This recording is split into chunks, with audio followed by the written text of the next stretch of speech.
अस्सलाम वालेकुम और welcome back to on shorts. Panama canal दुनिया की एक बहुत इंपॉर्टेंट गुज़रगाह है। ये एक ऐसी कैनाल है जो कि अटलांटिक ओशन और पैसिफिक ओशन को मिलाती है।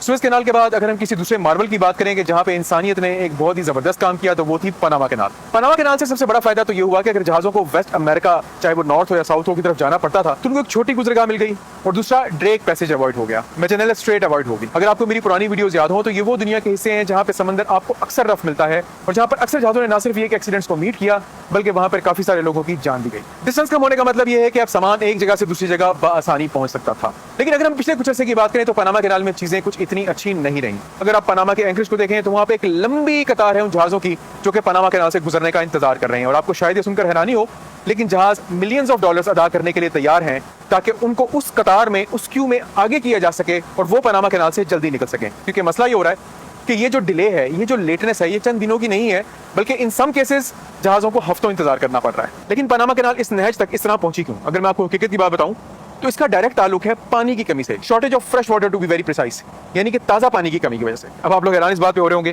कि पनामा कैनाल के एक तरफ अटलांटिक ओशन है, दूसरी तरफ पैसिफिक ओशन है, तो फिर पनामा कैनाल में पानी की कमी किस तरह से हो सकती है? मैंने ये तमाम का तमाम मैकेनिज्म अपनी पिछली एक वीडियो में एक्सप्लेन किया है जो कि मैं इस वीडियो के आखिर में लिंक कर दूंगा। लेकिन जस्ट एक छोटे से रीकैप के लिए कि ताकि आपको ये समझ आ सके कि पनामा कैनाल में पानी की शॉर्टेज क्यों हो रही है और ये पानी की शॉर्टेज जहाजों के लिए किस तरह से नुकसानदेह है और जहाज क्यों गुजर नहीं पा रहे, मैं ख्याल है मुझे आपको थोड़ा सा ब्रीफ करना पड़ेगा। देखिए, पहले बनी स्विस कैनाल। स्विस कैनाल जिन दो सीज को मिलाती है उनमें से एक मेडिटेरेनियन सी है, दूसरा रेड सी है। दोनों के दोनों एक ही लेवल पे थे, काम आसान था, जमीन को काटा गया, कैनाल बन गई और उन्हीं दोनों समंदरों का पानी उस स्विस कैनाल के अंदर बहता है। पनामा कैनाल के केस में कहानी थोड़ी सी मुख्तलिफ है।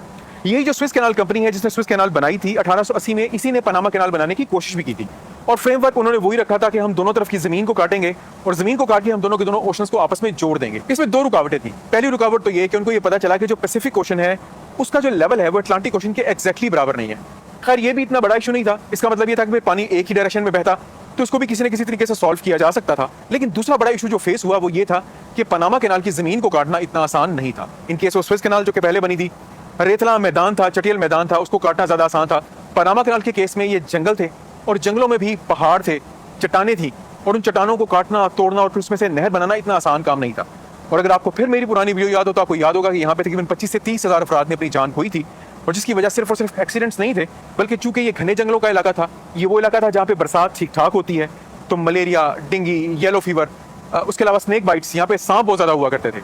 उन सब ने ठीक ठाक अपना किरदार अदा किया इस पूरे के पूरे सिनेरियो में। इसका नतीजा फिर ये निकला कि पनामा कैनाल का ये प्रोजेक्ट स्क्रैप करना पड़ा। आई थिंक 20 to 30 ईयर्स लगे थे इन पूरी की पूरी जानों के ज़िया में और हर चीज़ में। फिर एंड में डिसाइड ये किया गया कि यार ये कैनाल जो है वो नहीं बनाई जा सकती। लेकिन फिर एक और बड़ा जीनियस किस्म का आइडिया जहन में आया। आइडिया जहन में ये आया कि यहाँ पे दो बड़ी बड़ी लेक्स हैं जिनमें एक का नाम है गटून लेक, ज्यादा इंपॉर्टेंट है। शुरू में जब जहाज एंटर होते हैं तो गटून लेक के अंदर ही जाते हैं। तो फिर सोचा यह गया कि बजाय इसके कि हम पहाड़ों को काट के और चट्टानों को काट के एक नहर बनाए जो कि दोनों ओशंस को मिलाए, हम क्यों ना ऐसा करें कि ये जो लेक्स हैं इन्हीं लेक्स को आपस में मिला के इस पूरे एरिया को फ्लड कर दें। बिल्कुल वैसे ही जैसे कि हम एक डैम बनाते होते हैं, यानी कि पूरे के पूरे एरिया में पानी भर दें हम लोग, दोनों तरफ से कर दें इसको लॉक। अब जब आपने दोनों तरफ से इसको लॉक कर दिया और पूरे एरिया में पानी भर दिया तो एक बड़ी सी लेक तो वजूद में आ गई। पर अब मसला ये था कि ये लेक अटलांटिक और पैसिफिक दोनों ओशन से काफी ज्यादा ऊंची थी। अब इस ऊंची लेक में जहाजों को कैसे लेके आया जाए? जहाज कोई छोटी मोटी चीज तो होती नहीं कि आप उठाएं और रख दें। फिर एक बड़ा जबरदस्त मैकेनिज्म डिवाइस किया गया लॉक्स का। लॉक्स को आप इस तरह समझ लें कि सीढ़ियां बनाई गई जिनमें कंक्रीट की बजाय पानी होता था। ये लॉक्स आपकी अटलांटिक ओशन वाली साइड पे भी हैं और पैसिफिक ओशन वाली साइड पे भी। होता यह है कि ये जो बड़ी लेक आपने दरमियान में बनाई, यहाँ से पानी बह के उन लॉक्स के अंदर आता है। पहले जहाज लॉक के अंदर जाता है, उसमें पानी भरता है, जहाज उठता है, अगले लॉक के बराबर आता है, फिर अगले लॉक में जहाज जाता है, अगला लॉक बनता है, उसमें से फिर पानी झील से अंदर आता है, जहाज फिर ऊपर को उठता है और जहाज तीसरे लॉक के लेवल पे आता है, फिर तीसरे लॉक के अंदर जाता है और अगेन झील से पानी आता है, लॉक भरता है और इस बार जहाज झील के लेवल के बराबर पहुंच जाता है। लॉक का अगला गेट खुलता है और जहाज झील में एंटर हो जाता है। मैंने आपको बिल्कुल सिंपलीफाई करके बताया है सारा का सारा प्रोसीजर। अब इस पूरे के पूरे केस में अगर आप एक चीज देखें तो जब जहाज एंटर हो रहे होते हैं तब भी और जब जहाज एग्जिट हो रहे होते हैं तब भी, चाहे वो अटलांटिक की साइड हो चाहे वो पैसिफिक की साइड हो, एक काम हो रहा होता है और वो काम ये हो रहा होता है कि झील से लगातार पानी बाहर की जानिब बह रहा है। यानी कि वो फ्रेश वाटर जो कि बारिशों की वजह से इकट्ठा हो रहा है झील के अंदर, हर दफा जब जहाज एंटर और एग्जिट करते हैं तो वो पानी बाहर निकलता है। पनामा कैनाल के इस पूरे के पूरे मैकेनिज्म में इस पानी का सबसे बड़ा अमल दखल है। इस पूरे के पूरे सिस्टम को चलने के लिए आपको एक चीज की रिक्वायरमेंट कभी भी खत्म नहीं होती और वो रिक्वायरमेंट है फ्रेश वाटर की, बारिशों की। बारिशें लगातार होती रहेंगी, झीलें भरती रहेंगी, झीलें भरती रहेंगी तो हर दफा जब जहाज एंटर होंगे और एग्जिट होंगे तो पानी एग्जिट करता रहेगा अटलांटिक ओशन में और पैसिफिक ओशन में। लेकिन साथ ही ये पानी का एक फैक्टर ऐसा भी है जो कि इंसान के हाथ में नहीं है। आप पानी को जनरेट नहीं कर सकते। बारिशें होंगी तो पानी भरेगा, हुआ यूं कि पिछले 1-2 साल के अंदर पनामा के अंदर बारिशें उतनी नहीं हो रही जितनी कि होनी चाहिए। अब इसका मतलब ये हुआ कि झीलों के अंदर पानी तो मौजूद है, लेकिन उसके अंदर उतना पानी लगातार रिवर से नहीं आ रहा, दरियाओं से उतना पानी लगातार नहीं आ रहा कि आप इतने सारे जहाज़ों को पनामा कैनाल के अंदर दाखिल कर सकें और एग्जिट कर सकें।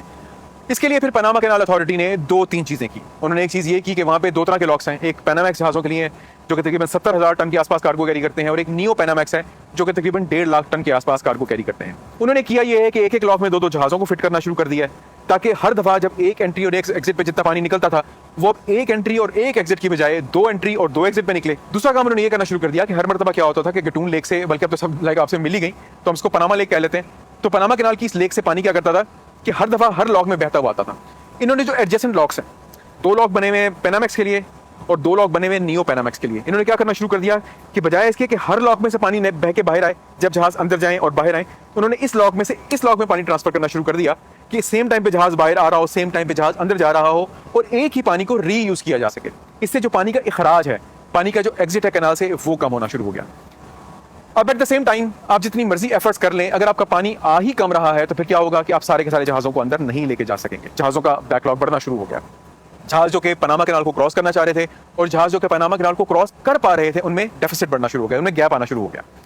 दूसरी कहानी फिर क्या हुई कि अब चूंकि पनामा कैनाल के अंदर हर दफा जब पानी एग्जिट करवा रहे हैं, निकाल रहे हैं, तो लेवल भी पानी का नीचे जा रहा है, और जब लेवल पानी का नीचे जा रहा है तो आपको मेरी कराची पोर्ट वाली वीडियो अगर याद हो तो जहाज़ों का एक ड्राफ्ट होता है। ड्राफ्ट जो है that is the depth of the vessel under water. अगर आपको मेरी पुरानी वीडियो याद हो कराची पोर्ट वाली, जिसमें मैंने बात की थी एक कंटेनर, दुनिया के बड़े कंटेनर जहाज आने की, उस ड्राफ्ट की रिस्ट्रिक्शन को इंक्रीज कर दिया गया कि जी अब आप कम से कम इतना, आपका मैक्सिमम आपका इतना ड्राफ्ट होना चाहिए। जो नियो पैनामैक्स से पहले वो 16 मीटर पे जाते थे, उनको बोला जी आप 14 मीटर से ज्यादा आपका ड्राफ्ट नहीं होना चाहिए। जिसका मतलब क्या हुआ कि जहाज़ों ने कम कार्गो कैरी करना है, वो कम कार्गो कैरी करेंगे तो ही पनामा कैनाल से गुजर सकेंगे, अगर वो पूरे लोड हो जाएंगे तो नहीं गुजर सकेंगे।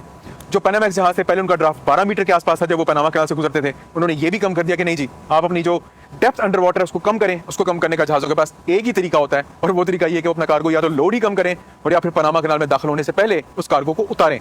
दोनों फैसिलिटीज बहरहाल पनामा में मौजूद होती हैं, वो अलग बात है कि उसका वो अलग से चार्जेस उनको पे करने पड़ते हैं। तो इसका मतलब ये हुआ कि ट्रैफिक जो है पनामा कैनाल में ठीक ठाक कम होना शुरू हो गया। And by this traffic I mean कि वो जहाज जो कि गुजर पा रहे हैं, जो गुजरना चाह रहे हैं उनमें तो कोई कमी नहीं आई। गुजरना तो बहुत सारे जहाज चाह रहे हैं लेकिन गुजर नहीं पा रहे। अब इस केस में क्या हुआ कि पनामा कैनाल को फिर एक और मसले का सामना करना पड़ गया, और मसला जाहिर सी बात है सीधा सा था, टोल प्लाजा से जितनी गाड़ियां गुजरेंगी उतना आपको टोल मिलेगा। इसी तरह से पनामा कैनाल से जितने ज्यादा जहाज गुजरेंगे पनामा कैनाल को उतने ही पैसे मिलेंगे, और जहाज जितने कम होते जाएंगे पनामा कैनाल के लिए पैसे भी उतने ही कम होते जाएंगे।